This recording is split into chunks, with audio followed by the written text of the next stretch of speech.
ఎందుకు ఎఫర్ట్ పెట్టలేకపోతే ఇప్పుడు ఆంధ్రప్రదేశ్ కూడా 7 సంవత్సరాలు సీఎంగా ఉన్నట్టే. ఉమ్మడి రాష్ట్రానికి హైదరాబాద్కు 7 ఏళ్ళు ఆయన 9 ఏళ్ళు ముఖ్యమంత్రిగా ఉన్నారు. అంటే ఆల్మోస్ట్ 7 ఇయర్స్ ఆంధ్రప్రదేశ్కి ముఖ్యమంత్రి కదా ఇప్పుడు. అవును. 7 ఇయర్స్లో అమరావతిలో హైదరాబాద్లో 10% అని బిల్డ్ చేసి ఉండాలి కదా. 10% లేదు, వైజాగ్లో 10% అని బిల్డ్ చేసి ఉండాలి కదా. లేదు, ఆంధ్రప్రదేశ్ రాష్ట్రం మొత్తంలో ఎక్కడో చోట ఒక 5% అని బిల్డ్ చేసి ఉండాలి కదా. ఆయన పర్సెప్షన్ ఏంటంటేనండి, చాలా పెద్ద బిల్డింగులు వచ్చేసేస్తే అభివృద్ధి వచ్చేసినట్టే, లోకులు ఇతర ప్రాంతాల్లో వాళ్ళు కూడా బొబ్బో చాలా అభివృద్ధి అయిపోయింది అమరావతి అనుకోవాలనేది ఆయన భావన. బిల్డింగ్స్తో అభివృద్ధి ఎట్లా అండి? కాదు సార్, ఇప్పుడు నాకు అర్థం కాదు, కరెక్ట్ చేయండి. అమరావతి ప్రాంతంలో ఒక ఇంటర్నేషనల్ ఎయిర్పోర్టు వైబిలిటీ ఉందా? ఇంటర్నేషనల్ ఎయిర్పోర్ట్ వస్తే మొత్తం అభివృద్ధి చెందుతుంది, హైదరాబాద్ కూడా ఎయిర్పోర్ట్ వచ్చిన తర్వాత అభివృద్ధి జరిగింది అని నిన్న నారాయణ మాట్లాడుతున్నారు మంత్రి. చాలా పొరపాటు. హైదరాబాద్ ఎంత దూరం ఉంటుంది విజయవాడకి ఇంటర్నేషనల్ ఎయిర్పోర్టు? యాక్చువల్గా బెజవాడ నుంచి గన్నవరం ఎయిర్పోర్ట్ ఏదైతే ఉందో అది సుమారుగా ఒక 25-30 కిలోమీటర్లు, అమరావతి నుంచి సుమారుగా 45-50 ఉంటుంది అనుకోండి. ఇప్పుడు రోడ్ వైడనింగ్ జరిగిపోవటం, అట్లాగే అమరావతి నుంచి కూడా వెస్టర్న్ బైపాస్లోంచి మళ్ళీ చినావుటిపల్లి వెళ్ళేటటువంటి రోడ్డు నేషనల్ హైవే ఉంది చూసారా, అది పూర్తయిపోతే హాఫ్ అన్ అవర్లో వెళ్ళిపోతారు. అంతే కదా. సిటీలో హైదరాబాద్ సిటీలో ఉన్న వాళ్ళు శంషాబాద్ వెళ్ళాలంటే అరగంట పడతలేదా? 40 నిమిషాలు 1 అవర్ కూడా పడుతుంది. ఢిల్లీలో సిటీలో ఉన్న వాళ్ళు ఢిల్లీ ఎయిర్పోర్ట్కి వెళ్ళాలంటే పడతలేదా? సహజం కదా. గన్నవరం ఎయిర్పోర్ట్ని ఆల్రెడీ ఇంటర్నేషనల్ ఎయిర్పోర్ట్ అయ్యింది. అది ఫారిన్ ఇతర దేశాలకు విమానాలు వెళ్తున్నాయి. నిన్నగాక మొన్న పేపర్లో వచ్చింది, మీరే చదివారో లేదో మిస్ అయ్యారో, గన్నవరం ఎయిర్పోర్ట్ని శంషాబాద్ ఎయిర్పోర్ట్కు మించిన విధంగా అభివృద్ధి చేయబోతా ఉన్నామని చెప్పి ఒక న్యూస్ ఐటమ్. మరి ఎందుకు మరి ఇంకా మళ్ళీ అమరావతిలో ఎయిర్పోర్ట్ 2 ఎయిర్పోర్ట్లు ఉంటాయి? ఇంటర్నేషనల్ ఎయిర్పోర్ట్ గన్నవరం ఒకటి, ఇంటర్నేషనల్ ఎయిర్పోర్ట్ అమరావతి ఒకటి ఉంటుందా? ఆయనకి అదొక మేనియా అండి. ఇప్పుడు బేగంపేటలో ఉంది. ఎస్, బేగంపేటలో ఏంటంటే స్థలం రిస్ట్రిక్షన్ ఉంది, కాబట్టి శంషాబాద్లో పెట్టారు, బాగానే ఉంది. విశాఖపట్నంలో అక్కడ విశాఖపట్నం ఎయిర్పోర్టు అది మిలిటరీ వాళ్ళది కదా, మన అశోక్ గజపతి రాజు ఉండగా దాదాపు 390 కోట్లు ఎంతో ఖర్చు పెట్టి రన్వే ఇంకొద్దిగా పొడిగించి టెర్మినల్ బిల్డింగ్ అది కూడా బాగు చేశారు, నీట్గా ఉంది. అటువంటిది ఈయనకి ఏంటంటే జిఎంఆర్, ఆ బిల్లీరావుకు మళ్ళీనో మెగా వాళ్ళకి మళ్ళీనో ఈ ఆయనతో ఈ జిఎంఆర్తో కూడా ఒక అవినాభావ సంబంధం. అందుకోసం అని చెప్పి భోగాపురంలో అక్కడ ఒక ఇంటర్నేషనల్ ఎయిర్పోర్ట్ అన్నారు, దానికి మళ్ళీ భూమి తీసుకున్నారు. విశాఖపట్నం నుంచి ఎంత దూరం ఉండేది? 40 కిలోమీటర్లు. మళ్ళీ ఇప్పుడు బందసాలో కార్గో ఎయిర్పోర్టు, ప్రతి జిల్లాకి ఒక ఎయిర్పోర్ట్ ఉండాలంటాడు. అది ఆయన దృష్టిలో అదే అభివృద్ధి. ఇప్పుడు ఎంతమంది రైతులు, ఎంతమంది అసలు అమరావతిలో ఎస్ ఇంటర్నేషనల్ ఎయిర్పోర్ట్ పెడతావే అనుకోండి, చాలా డబ్బు ఖర్చు పెట్టి ఎంతమంది వస్తారండి? అదే కదా, అమరావతి ప్రాంతం వల్లే పోవాలి అక్కడికి. ఏ జిల్లాలో ఆ జిల్లాలో ఎయిర్పోర్ట్ ఉంటాయి. వైజాగ్ వాళ్ళంతా భోగాపురం నుంచి పోతారు, తిరుపతి కూడా ఇంటర్నేషనల్ ఎయిర్పోర్ట్, చెన్నై దగ్గర వెళ్తారు, గన్నవరం ఇంటర్నేషనల్ ఎయిర్పోర్ట్. అవును. హైదరాబాద్ ఇప్పుడు ఒక పక్క కృష్ణా బెల్ట్ అంతా మీకు హైదరాబాద్ ఈజీ కదా కనెక్ట్. అవును. అమరావతిలో ఎక్కేవాళ్ళు అమరావతిలో నివాసం ఉండేవాళ్ళ, అమరావతి రింగ్ రోడ్ లోపల ఉండేవాళ్ళ వరకేనా అది ఇంటర్నేషనల్ ఎయిర్పోర్ట్? అసలు ఆ కోణంలో ఆలోచించడు మనిషి. కామన్ సెన్స్ అర్థమవుతుంది కదా, మామూలు బయట నుంచి చూస్తున్న వాళ్ళకి అర్థమవుతుంది. ప్రభుత్వానికి ఎందుకు, ప్రభుత్వం ఇంకేమైనా ఆలోచిస్తుందా నేను అడుగుతున్నా. ఎందుకు అడుగుతున్నా అంటే ఇంకేమైనా అవసరం ఉందా, ఇంకేమైనా ఉంటుందా? ఏమవుదండి, ఏమవుదు. ఎయిర్పోర్ట్ కట్టిన కాంట్రాక్టర్కి కొంత లాభం జరుగుతుంది, అదృశ్యంగా కొంతమంది వ్యక్తులకి లాభం జరగవచ్చు. కాంట్రాక్ట్ ఇచ్చిన వాళ్ళకి లాభం జరుగుతుంది, బట్ భూములు ఇచ్చిన వాళ్ళకి ఏం జరుగుతుంది? రాష్ట్ర ప్రజలకు ఏం జరుగుతుంది? శాశ్వతంగా నష్టం జరుగుతుంది. ఇప్పుడు జరిగేది అదేగా. ఇప్పుడు అభివృద్ధి పేరుతో అన్ని వేల ఉద్యోగాలు వస్తాయి, ఇన్ని వేల ఉద్యోగాలు అని చెప్పి వేలకు వేల ఎకరాల భూములు తీసుకుంటున్నారు కదండి పేదవాళ్ళకి. ఎప్పుడు నుంచో వాళ్ళు గవర్నమెంట్ ఇచ్చినటువంటి బంజరు భూములు సాగు చేసుకున్న వాళ్ళు, హరిజనులు, గిరిజనులు, బ్యాక్వర్డ్ క్లాసు వాళ్ళందరూ భూములు అడ్డగోలుగా లాక్కుంటున్నారుగా. ఆ లాక్కుంటాన్ని ఇంకా సులభతరం చేయటానికి కూడా చట్టాలు తీసుకొస్తున్నారుగా కొత్తగా. ఇదేం అన్యాయమో నాకు అర్థం కావట్లా. వెనకటి రోజుల్లో చండ రాజేశ్వరరావు గారు పుచ్చలపల్లి సుందరయ్య గారు లాంటి మహానుభావులు వాళ్ళ భూముల్ని పేదవాళ్ళకి మొత్తం సర్వం దానం చేసినటువంటి పరిస్థితి ఉంది. ఆచార్య రంగా గారి దగ్గర నుంచి మన నెల్లూరు జిల్లాలో అక్కడ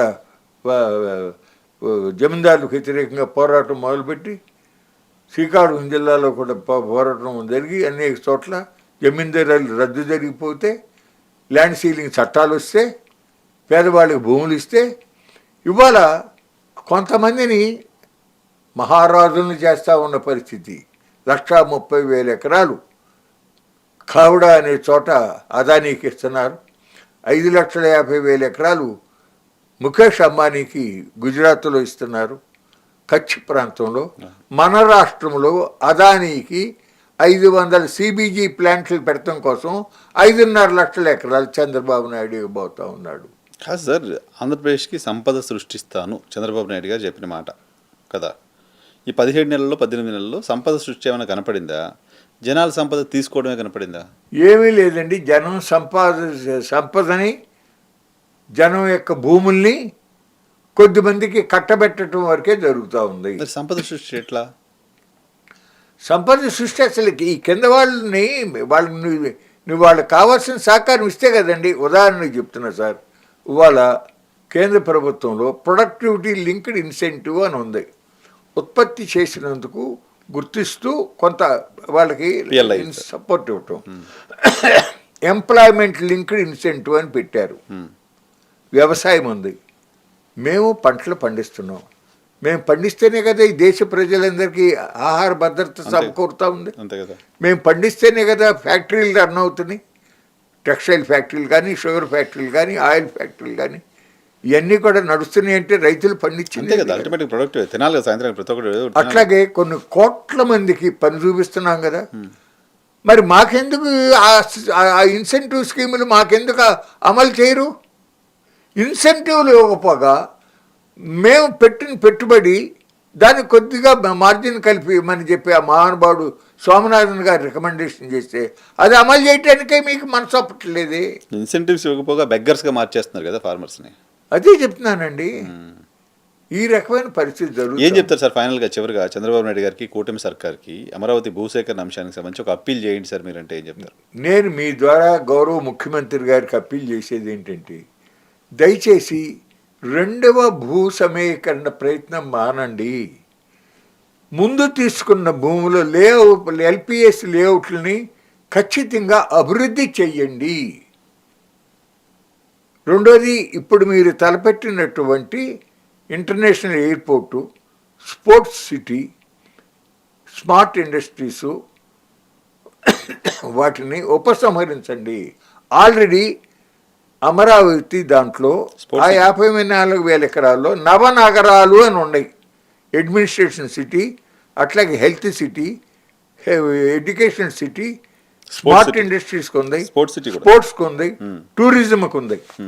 వాటన్నిటికీ కూడా ఒక్కో దాంట్లో 2-3 వేల ఎకరాలు కనీసంగా ఆ లోకల్గా ఉండే గ్రామమే కాకుండా అదనంగా ఉన్నటువంటి భూమి ఉంది. అవి ఉండగా మళ్ళీ ఇవి మీరు తీసుకోవటం కరెక్ట్ కాదు. ఒక్కటి గుర్తుంచుకోండి చంద్రబాబు నాయుడు గారు, చాలా పొరపాటు చేస్తూ ఉన్నట్లు అవుతుంది.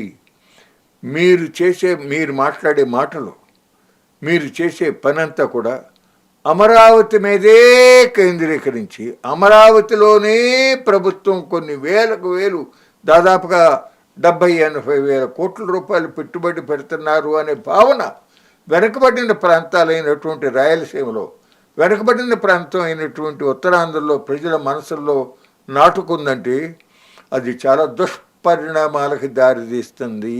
తిరుగుబాటు జరిగే అవకాశం. దయచేసి ఇక్కడ ఇప్పటికీ అవసరం లేనటువంటి inner ring road, outer ring road, అట్లాగే మెట్రో రైళ్లు ఈ ప్రతిపాదనలు పక్కన పెట్టి మళ్ళీ గెలిస్తే అప్పుడు చేద్దరు. కానీ ఇప్పుడు ముందు అక్కడ ఈ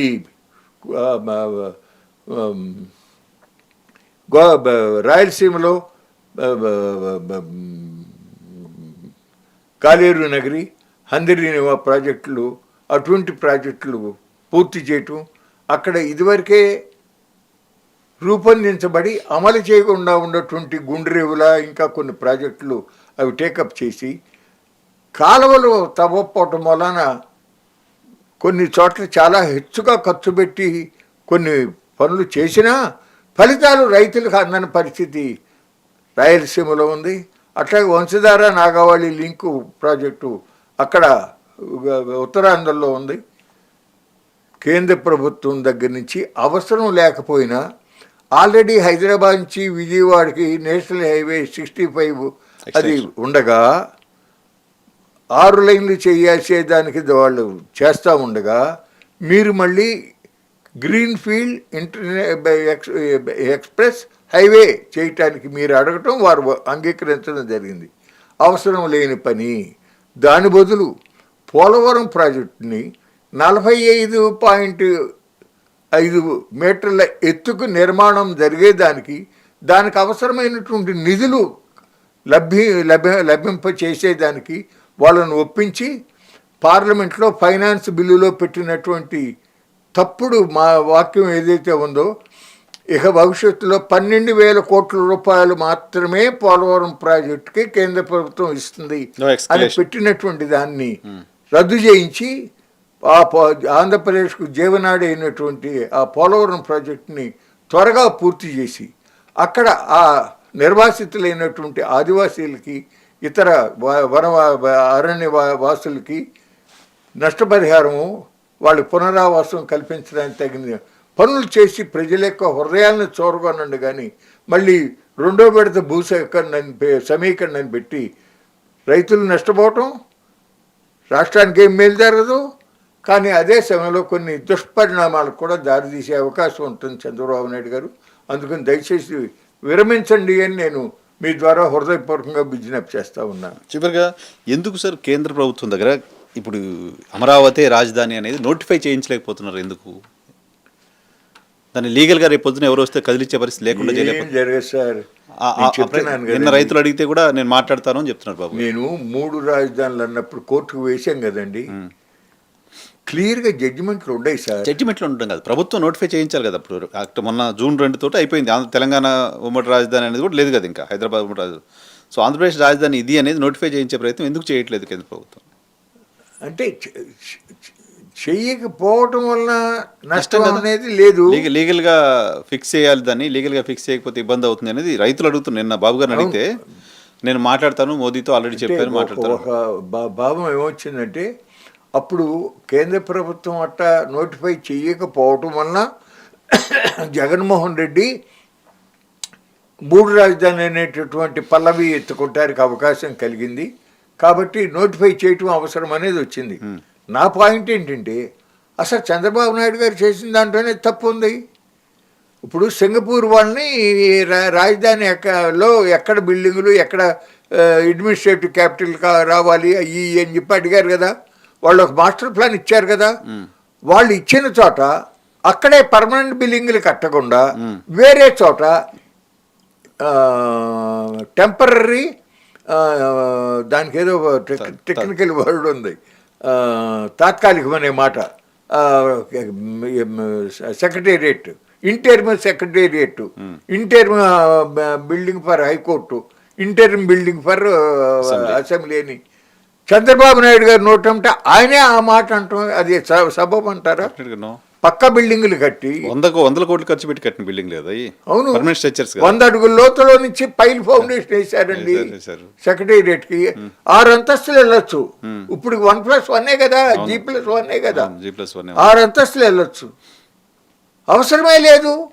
అసలు ప్రజాధనం జాగ్రత్తగా ఖర్చు పెట్టాలి అనేటటువంటి భావం లేదు. అది ఎన్టీ రామారావు గారితోనే వెళ్ళిపోయింది. రైట్ సార్, చూద్దాం ప్రభుత్వం ఏమైనా మీలాంటి పెద్దవాళ్ళ మాటలు విని ఆ ఆలోచన వెనక్కి తీసుకుంటుందా లేదా చూడాలి. సో వెనక్కి తీసుకోకపోతే రైతుల స్పందన ఎలా ఉంటుంది అనేది కూడా ఖచ్చితంగా ఆసక్తి అనే ఉంటుంది. రైతులు ఏం డెసిషన్ తీసుకుంటారు కూడా చూద్దాం. Thank you very much. నమస్తే అండి. ఇది వడ్డే శోభనాథ్ జస్ట్ గారితో స్పెషల్ పాడ్కాస్ట్ చూస్తూనే ఉండి.